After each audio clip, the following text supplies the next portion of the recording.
This is the G Podcast with your host, Tommy B. Hey, what's up, y'all? Welcome to episode 219 of This is the G Podcast. Yes.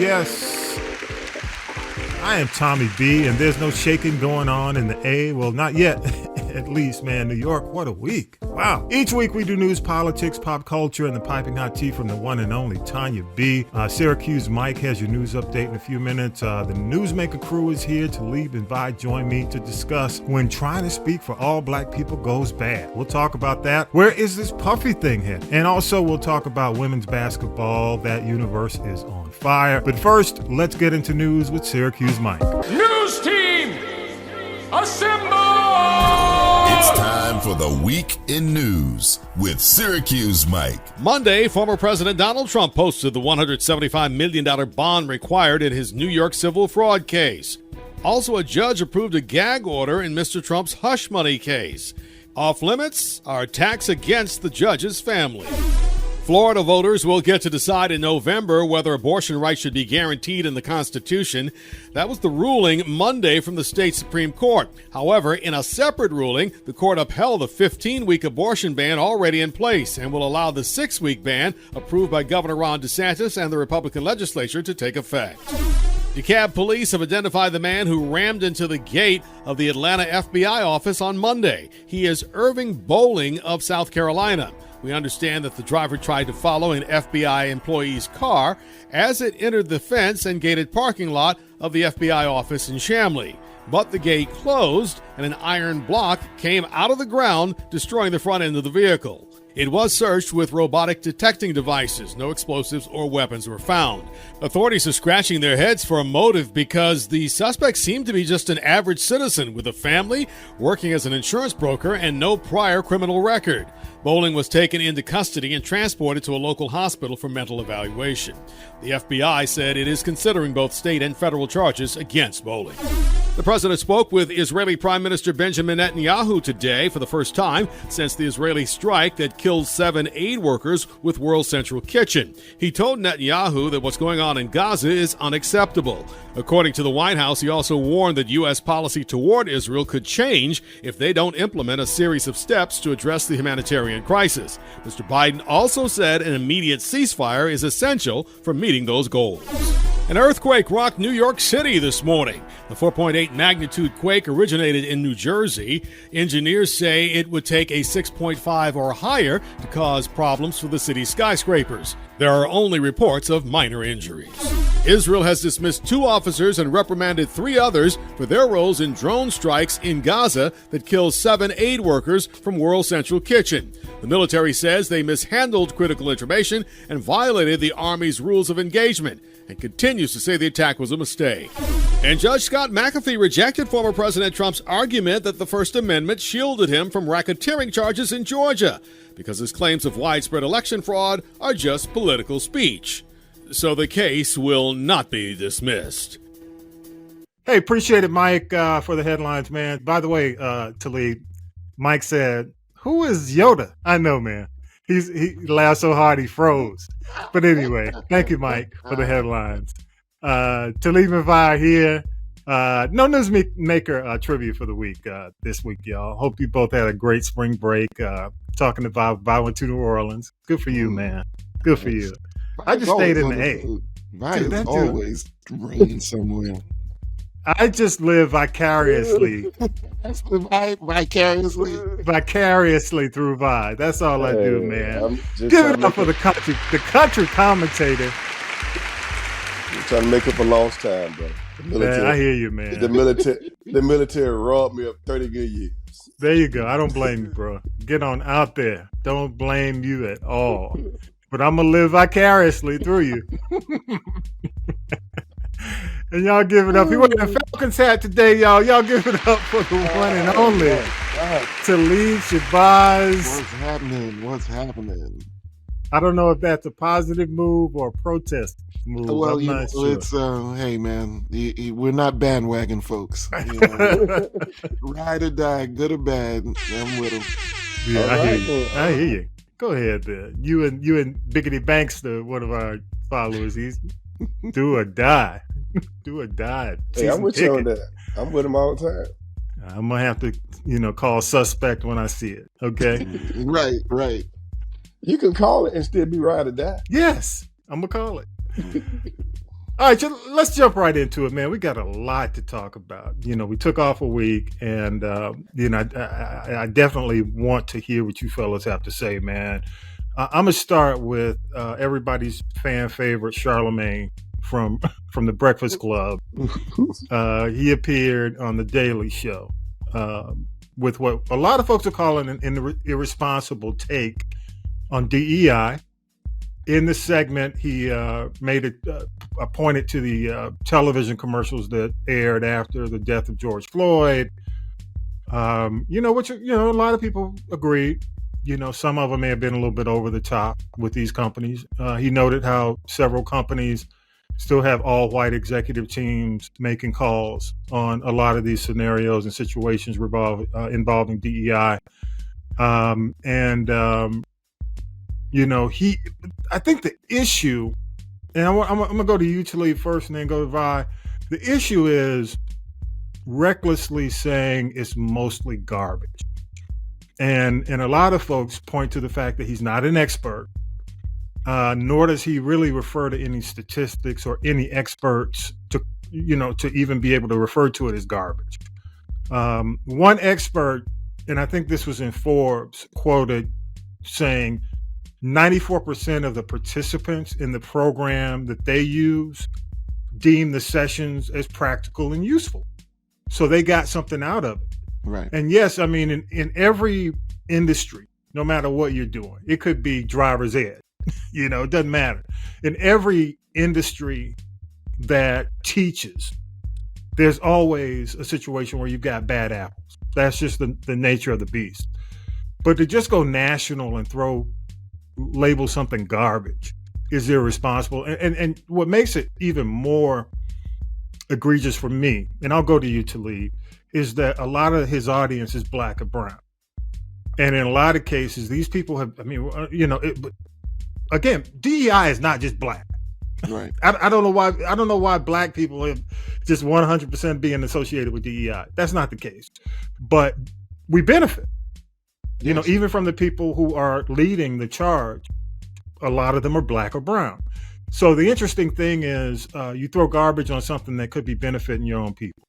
So from one other point of view, they say it came across as if he's parroting the right wing and a lot of the alt-right, a lot of these racists. So I'm gonna go to you, Talib. What are your thoughts when you saw that? Well, when I watched this segment, I just thought, okay, here's Charlamagne again. He's not funny. Number one, I know that the Daily Show has, writers, but to be honest, I didn't find it humorous at all. I think that when it comes to programs like affirmative action, DEI, these things are being set up to counterbalance, all of the negativity that surrounds, Black and brown or melanated people, trying to make it in a Caucasian world. I will say that, he might be correct in his stance on some of these programs not really being beneficial or the most beneficial, because this is a relatively new, like within the last 10 to 15 years, it's not an exact science. DEI programs have only been around for a very limited time. So you might have some scenarios where, this seems like it's stupid. What you're learning in class, the fact that, you should have somebody instruct you in how to treat coworkers, because there are now more people entering the workplace that don't necessarily look like you.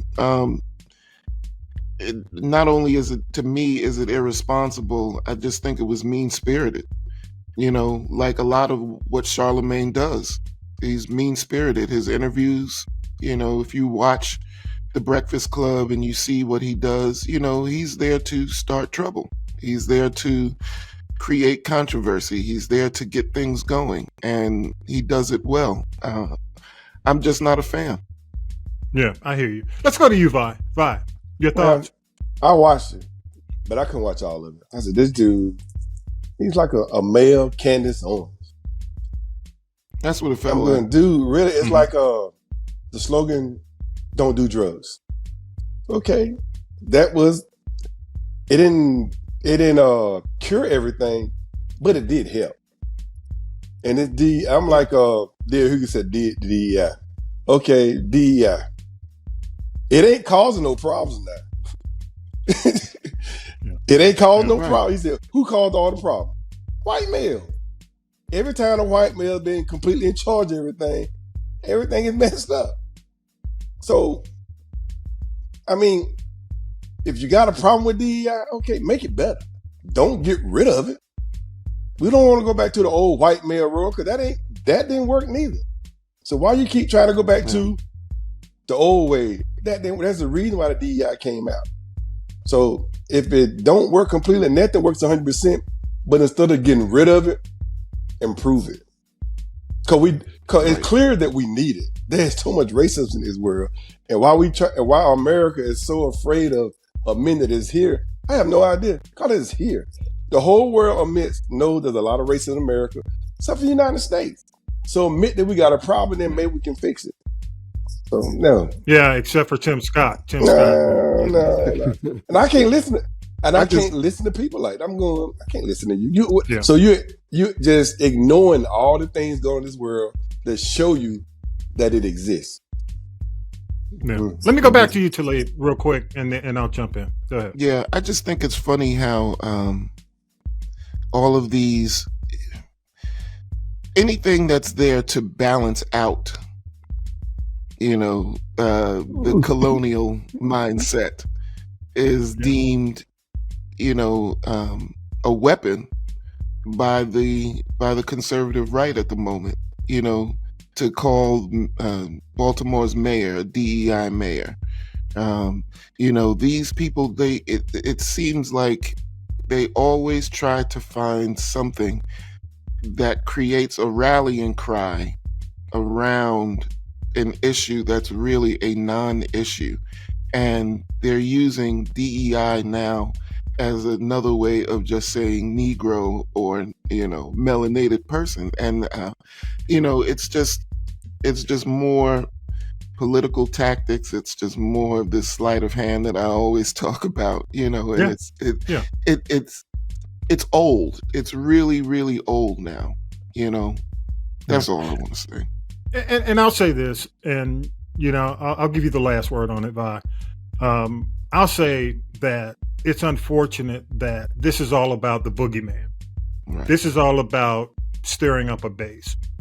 That's why in a lot of cases, instead of talking about the real issues that we need to fix as a politician, you want to find a culture war issue that can get people pissed off and upset. And it's unfortunate that you got a guy who is targeting our people, our audience, who, doesn't understand that he's a puppet, or he does know he's a puppet, and in a lot of cases, these guys, you work for these companies, they're just like, the owners of BET, Viacom, Paramount, the company that owns, his station or his syndicated platform also run Laura Ingraham, Sean Hannity, and for years ran, Rush Limbaugh. So, it's understood. Well, I'm going to say this. I hate this about my people. To us, majority of us, or some of us in that world, is all about that bag. How do you call it? That bag. I'm going to get my bag. Regardless of the consequences of what you do to your people or how it makes you look, you're going, long as I got that bag, I'm okay with it. And that's really what I wanted to say. It's about the bag. It's about ratings and revenue, unfortunately. And we were having the conversation, and we'll get into it later, about Puffy. In a lot of cases, a lot of people look the other way because it was about the revenue. It's about that money. Right. Even with R. Kelly, a lot of people look the other way because it was about that money. But when people when they cease to generate the revenue to help these companies, you see where they head. You see where they go. And when you're no longer useful, you see where you go. And that's why you got a ratings house. Right. But let's go ahead to the next thing. Appreciate y'all on that. First of all, let me say we're taping on Saturday, so we're taping after the Final Four in women's basketball. And let me just say that Iowa-UConn ending was a travesty, goddammit. I hate when the refs allow stuff all game, and then they get down to the end, and all of a sudden they want to be angels, and they want to do the quote-unquote right thing, and they make a call of this illegal pick that, honestly, for those of you who don't follow basketball closely, it was an easy no call. It didn't have to be called, but they called it. Either way, I will say Caitlin Clark deserves credit for being a great scorer. You can't deny that. But in terms of calling her the GOAT, she needs to win championships. Okay, that's my take on that. She has time to do that because, of course, now the finals are coming up. So she's going to be against South Carolina. That could be the first championship as a collegiate player. Then she goes on to the WNBA. The Angel Reese, Caitlin Clark thing has been good for women's basketball. It's been massive. Tens of million viewers watch the game. The WNBA finals, y'all, only about 1.3 million in total watch the national broadcast. Their games are selling out now on the women's collegiate side. People are paying 3 times the ticket price, eclipsing the men games. Do y'all think this is going to translate for the WNBA the same way? If you remember back in the day, because we're old enough to remember Bird and Magic. And y'all know, before Bird and Magic, the NBA was struggling. They had a bunch of coke heads. You know what I'm saying? It was crazy. You know what I'm saying? I mean, it was bad.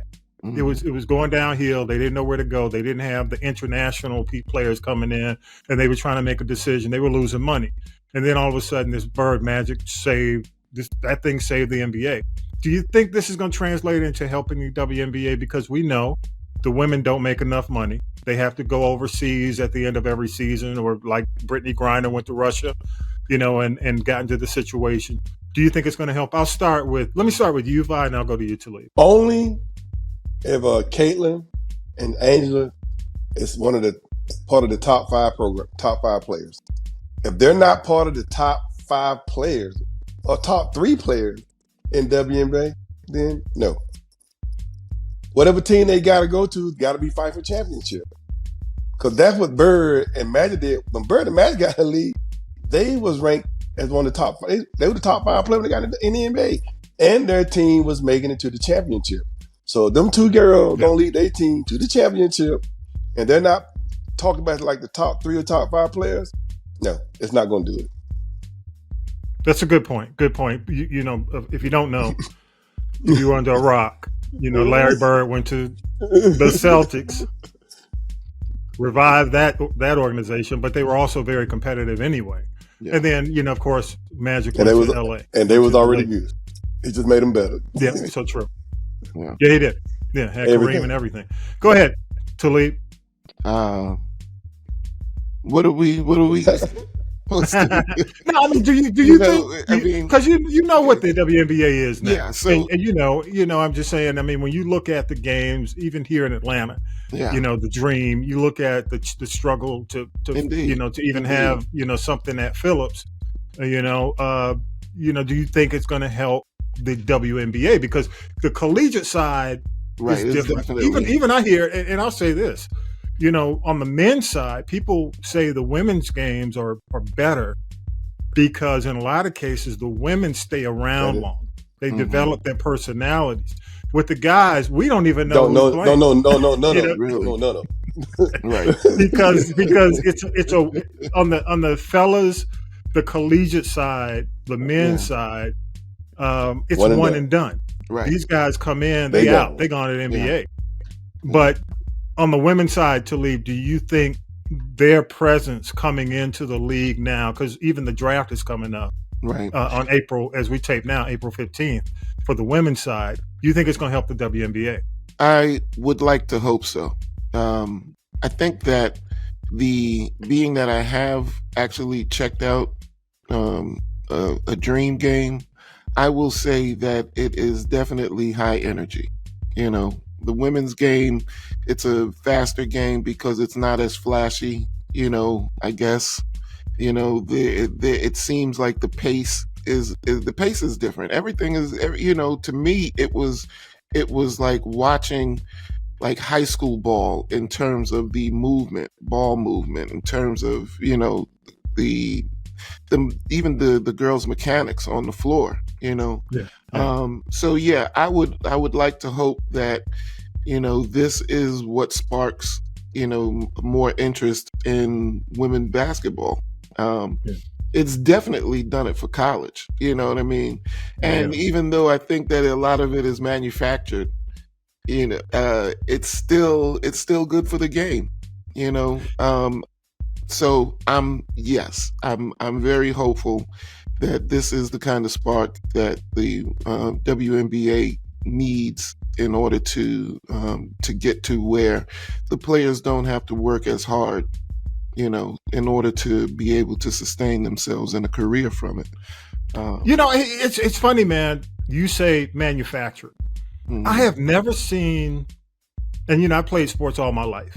Okay, you played sports all your life for the most part. You've watched sports. You know, you may have played a little bit.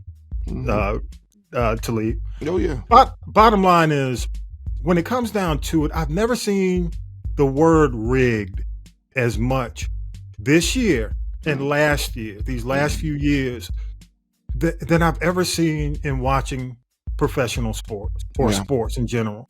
I have never, I mean, now I'm seeing it when people are conspiracy theorists to the max when it comes down to the outcomes of these games. Oh yeah. I have never seen them say, hey, this is rigged. Well, you know I've been screaming that since the Falcons lost the Super Bowl. I have. I mean, is it just me?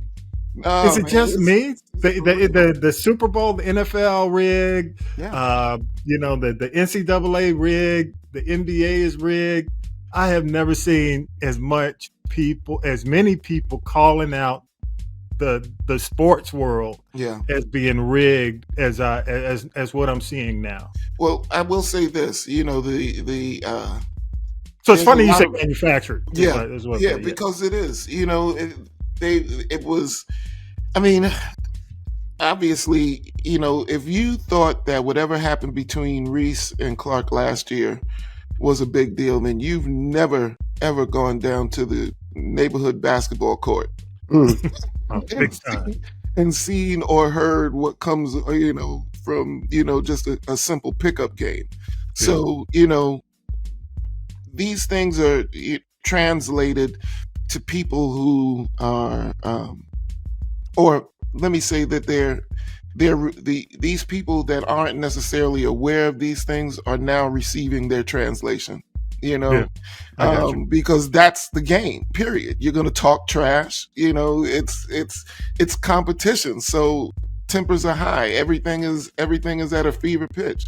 And really, you know, if, you know, to me, Clark is almost like a Christian Leitner. You know what I mean? I hated Leitner, man. I hated Duke. I'm sorry. I hated Duke. Around that time, Duke was. Oh my God, I hated Duke. Still hate Duke. It's. Hey, I just got a chill down my spine when you said Christian Leitner. I said still hate Duke. But I mean, you said Leitner. I said, oh shit. Right. But I mean, in terms of the energy, in terms of the way that the attention is now on Clark is similar to how it was with Leitner. You know, it was this whole, Hey, but that's what do they call it? but The senior days. hey, but there's no hate for Clark though. Hey, let me go to you. I'm gonna go to you, Vi, because you triggering me. But first, Vi, before you start, Vi, do you think betting has a lot to do with it? Sports betting, especially in the male world, not in the female world, but especially in. They bet now. They betting on this women's game too. But I'm saying, I think it more has something to do with the male than the female. The female world is all about. I think it's more about ratings, because they they need the ratings. They clearly needed Kate and Clark to make the final. That's the only why they made that call. Even though if it was close, they said, "Oh no, we got to have Caitlin Clark in here." So that's why, because in the beginning of the March Madness, they probably shouldn't have beat a couple of them teams, because some of their fall was so blatant. You're going, dude, why are they calling all these fouls on this team? Because the team wasn't playing that good. But last night, I mean, she did. The call could have went either way, but it was a foul. She was clearly moving when she made the pick. But like they said, with that minute, that close to the game, now you're gonna try to call that foul? Right. Even LeBron James, LeBron tweeted, "Nah, I'm not good." I don't care about LeBron. When it comes to LeBron, I love LeBron, but stuff like that, he need to be quiet. Set up and dribble. Well, you didn't. Like that, he need to be quiet. He tweeted out. I said, you know what? I tweeted back. I retweeted. I said, dude, when is the fine coming? He milks every call he can get, so he need to be quiet. Boy. Oh Lord, yes. Yeah. Anybody but LeBron can say that. He has flopped his ass off. Yes, he has. Now, if you want to go pilot it, no one's gonna take from it. The coat of flopping is LeBron. Because clearly, I will say this: the Iowa chick who who went across the pick. Come on. Yeah. You didn't see that, right? Right. You see this, that was right? That was small. She didn't have to fake it. That was a small girl going against a big girl. That big girl, ooh Lord. But hey, yeah, But then I'm gonna leave it at that. The only all I gotta say, hey, I'm gonna leave it. Mad at the call, because it was a foul. They didn't have to call it, Right. but it clearly was. It was not a bad call, but they didn't have to call it. And I said this, and I want to end it, because we got one big thing. We definitely need to talk about. We've not addressed it. I will say, again, you come down to a situation when it comes down to reps, because if you play any kind of competitive game, if the ref allows an environment, keep it the whole game. Right. Don't change it up right in the final seconds. If you allowed this because it was going on all game, right, and they hadn't called that, right? Hadn't called it. It'd been going on all game. All right, y'all. Hey, real quick. Well, I don't know if this is going to be quick or not. It really comes down to Talib, because I think. Man, I got this kind of reputation already, huh? No, because this is your wheelhouse, man. You kind of know. I'm not saying you were at a party. I didn't say that. I'm just saying because we missed the puppy talk last week. But it's continuing into this week, because apparently Cassie's still talking to the feds. Yeah. If there's certain things you can't say, just hold your finger up, Talib. Hold your hand, shake it, nod your head. Right, give me a symbol, a sign. Yes.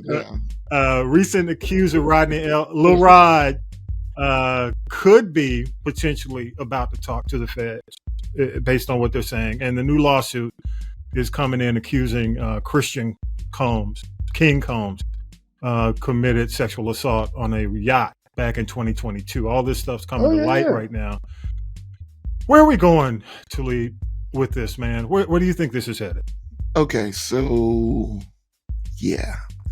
first things first, I don't want to see any brother or sister, anybody with melanin, being unfairly targeted and, accused without merit.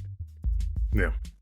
I don't like that. I don't like the fact that, there are people that are already happy about, whatever troubles Mr. Combs is having, because I'm not. And I'm not a big fan. But at the same time, I don't want to see anybody going through legal troubles unnecessarily. With that being said, there's been some wild stuff. You know what I mean? And there's been a lot of things over time that have never really been, rectified or settled. I was surprised to see, there's a lot of interest now in the trampling case from the celebrity basketball game back in the early 90s. You mentioned that on the show, right? I did when we first started talking about this. Yeah, because that was a big deal. 9 people were trampled and lost their lives in that incident, plus, countless other people hurt. And that was the height of the bum rush. You know what I mean? And that's what happened. The doors got bum rushed. They oversold the place. But again, it's the fact that there have been so many things that you've been able to, or that Puff has been able to apply the Teflon coating to, and he's been able to escape from a lot of scenarios where, normal people with normal budgets and, maybe heterosexual sexual appetites, are not privy to the same type of, will look the other way. It's like you said from the beginning. So, damn, that was euphemistic as hell. Because you need to go to politics for real, man. Hey, man, and you like that one? And, it's funny. Our friend always says that when it comes to stuff like this, I can get real good. But really, there have been crazy parties and stuff goes on at these parties. And the fact that you have this kind of air about you that surrounds you and envelops you, with this freak behavior, man, so at some point you're going to have to answer for it, and I feel bad because knowing what kind of power broker he really was, that was a lot of that probably, it's not far-fetched to see that really happen. Interesting thing you mentioned here, things coming back up. Even the J-Lo thing is coming back up. The club shooting with Shine, man. That's back in the news. And that's why I say, where's this thing headed? Because, I'm going to give my 2 cents. I'm going to throw it to you, Vi. I'm just going to say this. When they raided, I heard a couple of things. One of the things that I heard, it could be either one of these, is that they were either going in to recoup video footage of somebody big, because you had Homeland Security. A lot of people feel that there may be someone like really big on tape somewhere because he taped everything. They said the feds either went in to recoup that or destroy that. Yeah, that's why they got senators and politicians. He got them on tape. I mean, come on, this guy's been, again, he's a power broker. He's a Hollywood power broker.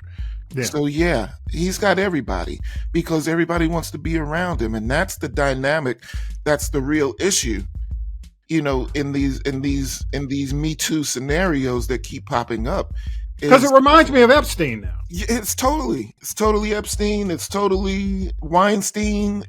You know what I mean? This whole, it's just bad. It's bad. And because you are who you are and the level of who you are and the fact that people will do anything for their 5 minutes of fame, it's too much of a smorgasbord for somebody with freak behavior. Yeah. I'm going to go to you, Vi, for the last word on this, man, and then we'll get to our final takes. Well, originally I thought he was done. But then listen, you said, but I hadn't heard the part. They said they might go in to get some tapes. Now I'm hoping Puffy is smart enough when he left. He took his tapes with him, and if he took his tapes with him, that's probably why you have not heard anything concrete or charge against him. If they were there looking for tapes, because they still have not charged him with anything. Or hard drives. They haven't charged him with anything. They still say he can go wherever you want to go. So I don't know. This might not go nowhere. Yeah. If what you're saying is true, if they went in there looking for that kind of stuff to make sure they can, because if he got that kind of stuff on politicians and stuff, they're not going. They don't want it to go any further. Right. Mm-hmm. Yeah. Right. That's a good point. Very good point. Very good point. All right, let me start with you, Vi. What's your big take? Well, I don't have much of a big take since I was not really watching news. You were gallivanting. Watched very little TV and very little internet this week. But sucky now. But what did catch my attention is the black athletes, man. Wow, we don't know how to handle these fast cars. You in a Lamborghini and a Corvette drag racing. Explain that to me. We don't have this guy in California, this great football player from Alabama, just got a brand new contract with the Oakland Raiders. He in jail. Now we got this other kid, just had a good year, Rice, at Kansas City. Now he don't got caught doing the same thing. Only thing that's gonna probably save him, no one got killed or hurt. But now I'm here, they found enough marijuana in the car that he could get for transporting. So these kids in these cars, I mean, I don't know what to tell them or what we can't do to stop from doing it. Dude, stop drag race. And I note that you didn't mention the UGA player that was going 91 in the 40. NLI money allow these guys to get these nice fast cars. Like he wasn't even legally drunk. They got him for drinking because he was underage. But he was not. Right. But he was not legally drunk. They just got him for because he did drink and he's underage. So stop flying in these cars, people. I mean, dude, just because you can afford it and just because they can go real fast, that don't mean you got to go fast in it. Just be sensible. That's my take. Black men with all this money, slow down. Slow down these cars. Yeah. Go to you. No, he's right. I mean, that last word was so grandpa, you know? I am these guys, young boy. I am a grandpa. As he sits on the porch. Oh, man. Y'all need to slow down. But he's right. I mean, I'm not going to lie to you. It's ridiculous. I mean, you know, especially, and I want to mention this again, and I'm not coming down on the Bulldogs here, Vi, but it just does not make sense to have another player in a situation that you keep having. All I can tell you, you can't watch them 24/7, and long as they get these calls. Understood that. Yeah, boys gonna be boys sometimes. No, because it goes across. If you're gonna say the NFL players, because a lot of these guys are 21 and up. I said, you know, boys gonna be boys sometimes. Okay, all right, Von. Hey, not taking up for them. It's wrong. Right. It's just wrong. You know, it's funny. What you got, Talib? Go ahead. Well, I just want to say one thing. I don't understand why, with all of these fast cars, Bugatti, you know, Ferrari, Lamborghini, why has no one set up just a track where people could take their cars and you can't afford it? Well, if you're buying a Lamborghini, you should be able to afford at least some rental time. You know, yes. Spending my money on that. I'm just saying, it's like, come on. Or you know, you buy in ATL, you buy a Porsche, right? Mm-hmm. They have the Porsche track. Exactly. If you know, out in Hayfield, they got you know. But the cars guys, they're not buying these cars. They're not even owning these cars. It's the NLI. They give them these cars. I'm not even saying they get to keep them. They get to keep them while they go to Georgia. Right. So can't afford it. Okay. What you got? What's your take, Talib? My take this week is I don't know.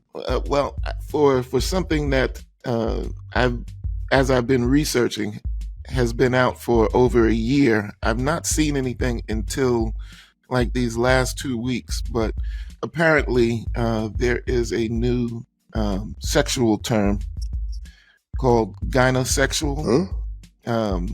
That's making the rounds. You guys haven't heard of this either? Have not. Okay. Oh man, enlighten me. So, according to WebMD, and this is an article from July 23, gynosexuality, sometimes spelled GYNE or GYNO, describes someone who is attracted to femininity. That means a person of any gender can be attracted to someone who identifies as female or who expresses feminine characteristics. Unlike sexual orientation terms such as homosexuality or heterosexuality, gynosexuality does not specify the person's own gender in relation to their sexual orientation. So people who are gynosexual may identify as male, female, non-binary, non-exclusively male or female, or another sexual orientation. So apparently, if you like the feminine form, then you are a gynosexual. So where'd you see this? Did it come up in? I'm just saying, did it come up in relation to like a celebrity? No, this popped up. It actually popped up. I use Firefox and DuckDuckGo as servers, and they have this thing called Pocket, which is basically just like a collection of various articles, from all over the web. And this popped up on one of them, and then that started the rabbit hole, and I'm looking around, and all of a sudden there's, I'm seeing tons of information on this, and I've never, again, it's a term that's been in use for at least a year, and I've never seen or heard it before. Wow, so, keeping up with the terms. But hey, I'm it's I'm gonna put my grandpa hat on. You know what I'm gonna call him? Back in the day, what we call him? You just a freak. You just a freak. You just a freak. Right. There we go. You just been a freak. In other, I'm gonna say, you're just nasty. You're just nasty. That's all. Just nasty. Right. I'm coming up on the front porch. It's, there he is. And again, get out my yard.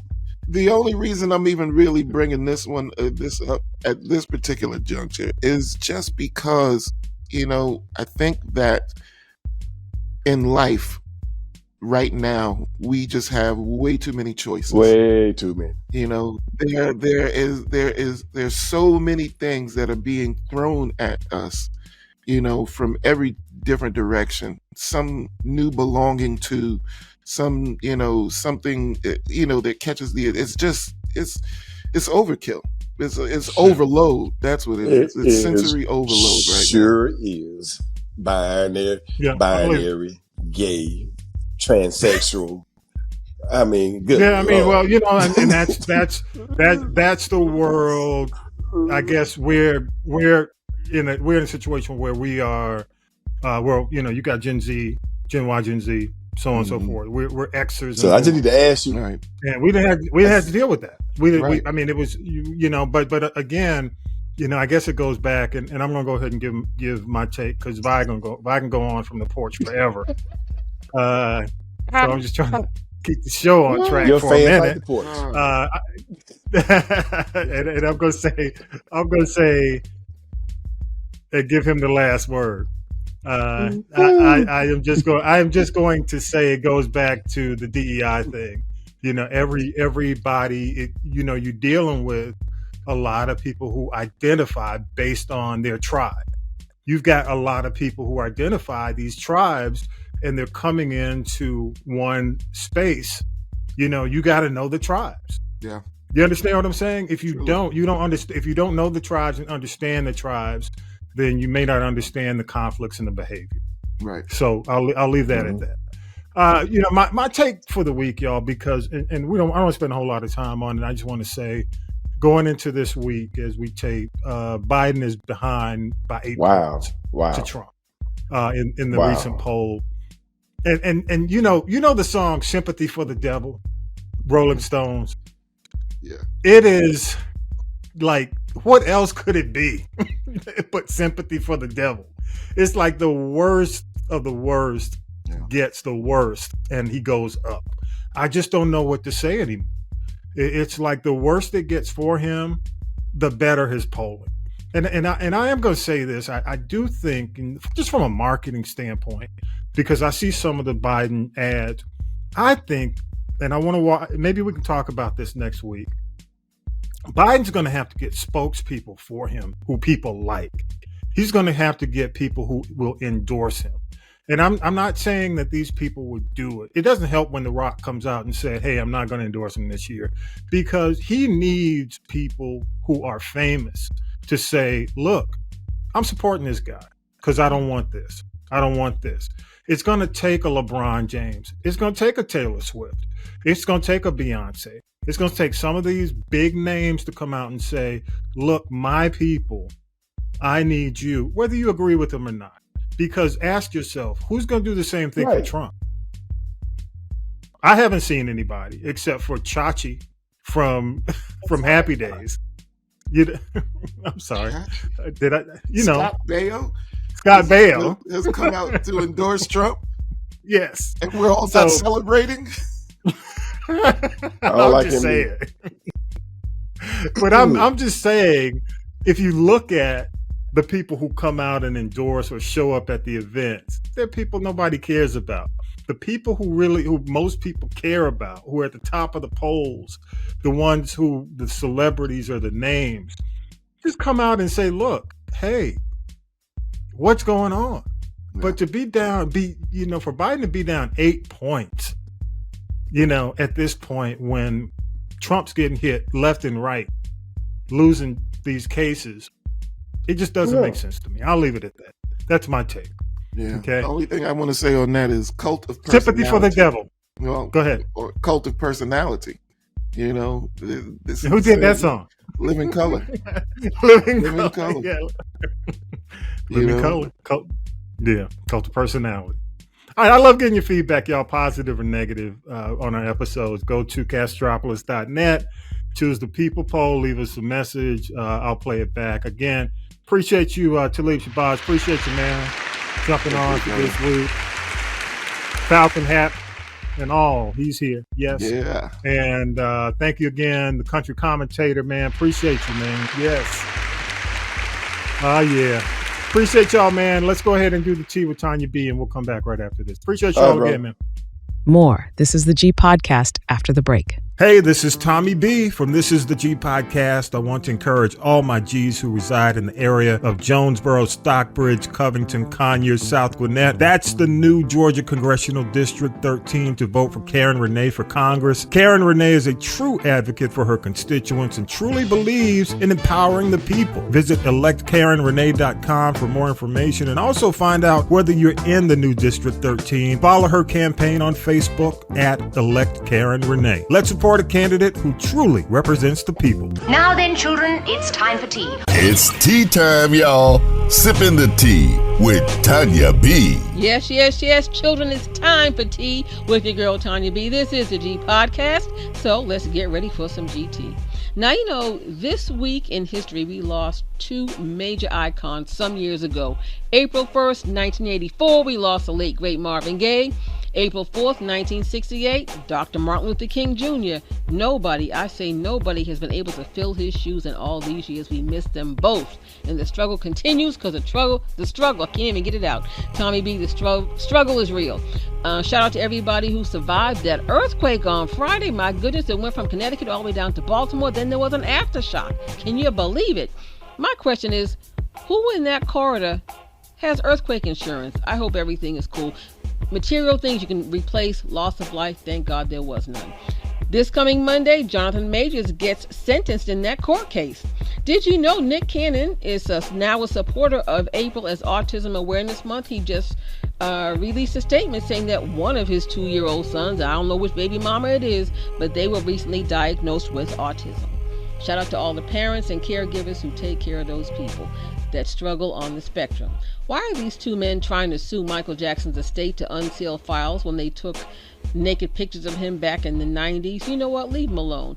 I don't want to see Michael Jackson nude, and if you want to, you must be a straight up perv. That's all I got to say. Oh my goodness. LeBron James, his son Bronny, declaring for the NBA draft at the age of 19. I think he might be a little too young. This is a grown man's game. And besides, when he was at USC, he was not an A-list player. 5 points average per game, maybe 2 rebounds. Who wants this more, LeBron or his son? I don't know if they'll end up playing on the same team. I don't know if they're going to make history. LeBron, you've made history. I don't even know this young man's heart can stand it. I don't get it. All I'll say about this is diddy diddy bang bang, diddy diddy bang bang.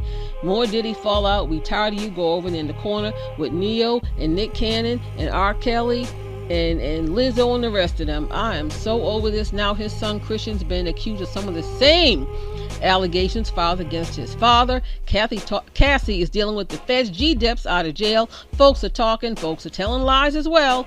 There's more to this. Did you know what was taken from the house? How about phones, guns, drugs, computers, videotapes, and then there is a whole lot more. I'm telling you, go over there in the corner. Oh my goodness. Who asked for this garbage reboot of Good Times? I know I didn't. And a lot of people agree with me. Some of them are original cast members Bernadette Stanis and John Amos, who I heard have reportedly launched a petition to get this trash to go away. Now, I'm not talking about those people over there in College Park, but I'll just say this. I hope this mess with Escape, Tiny, Candy, the Scott sisters, and the mama and them can get worked out. This is not fly. That's all I can say. There's a whole lot of things that could end up in court. Don't come for me. I won't send for you. Lizzo, we told you to stay off social media, honey. Now, this whole post that she did last week talking about I quit, now she's backpedaling saying, I quit giving the negative energy any energy. Girl, you got lawsuits. You got contractual agreements. It's a shame she's talented as she is unhappy. And you got to stop dipping it low and spreading it wide and expecting people to take you seriously. Okay, Lizzo? Do what Janet Jackson did and say, I just don't read it. She had like the gig of a lifetime. A lot of artists would give their left eye and eye tooth to have Radio City Music Hall with Barack Obama, Bill Clinton, and Uncle Joe Biden. They raised $25 million. Girl, please, you were a part of history. Why is Mary J. Blige being sued 32 years later for her classic song from 1992, Real Love? That song samples the classic Top Billin' by Audio 2. Where y'all been, Milk D, trying to get this money? I think there's more to this. And if they suing Mary, they got to sue Puffy too. Lord knows he got enough lawsuits. Let me remind you about something. This solar eclipse is coming up here on Monday. There are suggested hours in every city along the East Coast and Indiana, wherever it is. Just Google and schmoogle it. There are some hours. There are suggested times you not even be behind the wheel of your car. Do not get the bootleg glasses. Do not look up at the sun, although it doesn't look like it's light outside, because you could damage your retina and your cornea with no looking back. No pun intended. It's your girl, Tonya B. This is how we do it each and every Sunday. This is the G Podcast. Don't forget to like, subscribe, and share. Go to the YouTube channel and don't forget the Birdwire on demand, Castropolis.net, 24/7. Have a wonderful and safe week, everyone. Big thanks to Tonya B. Vide, Talib, author and political analyst Harold Michael Harvey. Big thanks to the crew, man, Millennial Nick, Lady J, Regia, music by K-Dub, all those who help us make it happen every single week. Also, to sign up for the final few rounds of Newsmaker Trivia, go to Castropolis.net. Win an autographed copy of the new book from author Harold Michael Harvey. Watch night. Again, sign up at Castropolis.net. Also, subscribe, turn on notifications for all our new episodes. And with that, episode 219's in the can, y'all. Have a great week. Peace and power to the people. You've been listening to This is the G Podcast. This is the G Podcast is a production of the Castropolis Podcast Network. Thanks for listening.